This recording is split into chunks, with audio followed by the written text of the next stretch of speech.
కరీంనగర్ నగర శివార్లోని lower manner డ్యాంను సందర్శించిన BRS నాయకుల బృందం. నీళ్లు వృధా పోకుండా వెంటనే రిజర్వాయర్లో నింపి పెట్టండి కేటీఆర్. ప్రభుత్వ ఆదేశాల రాక కన్నపల్లి పంప్ హౌస్ దగ్గర 10 లక్షల క్యూసెక్ల నీళ్లు కిందకి వృధాగా పోతున్నాయని ఇంజనీర్లు చెప్తున్నారు. ప్రభుత్వం వెంటనే రివ్యూ చేసి నీళ్లు అన్ని కిందకి వృధా పోనీయకుండా కాళేశ్వరంలో కట్టుకున్న పంప్ హౌస్లు నింపండి.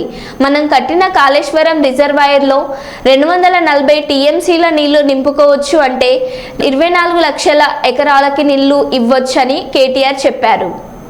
కాబట్టి మేము ప్రభుత్వాన్ని కోరుతున్నాం, వెంటనే రివ్యూ చేయండి, చేసి రైతుల గుండెల్లో భరోసా నింపండి. ఎప్పుడైనా చిన్న ఇదేం పెద్ద అర్థం కాని ముచ్చట కాదు బ్రదర్. ఎప్పుడన్నా మన ఇండ్లలో నీళ్లు వస్తాయి, ప్రతిరోజు గంటనో 2 గంటలో నీళ్లు వస్తాయి, ఇది మున్సిపల్ నీళ్లు. ఏం చేస్తాం మనం?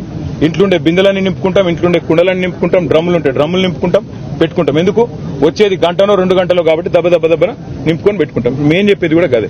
కింది గుత్తగా పోతున్నాయి నీళ్లు, వాటిని పంపు చేసి మొత్తం ఎస్ఆర్ఎస్పీ నుంచి మనం కట్టిన కాళేశ్వరంలో కట్టుకున్న రిజర్వాయర్లు అన్ని నింపుకుంటే 240 పైచిలకు టీఎంసీల నీళ్లను ఆపుకోవచ్చు. 240 టీఎంసీలు అంటే 24 లక్షల ఎకరాలకు నీళ్లు ఇవ్వచ్చు. ఒక టీఎంసీతో 10,000 ఎకరాలకు నీళ్లు ఇవ్వచ్చు. నీళ్లున్నాయి, తప్పకుండా వెంటనే నింపి పెట్టండి అని చెప్తున్నాం. అంతకంటే ఇలా బేసిజాలకు పోవాల్సిన అవసరం లేదు. మేము చెప్పినాం కాబట్టి చేయొద్దు అనే ఆలోచన వద్దు, రైతుల కోసం చేయమని ప్రభుత్వాన్ని కోరుతున్నాం. కానీ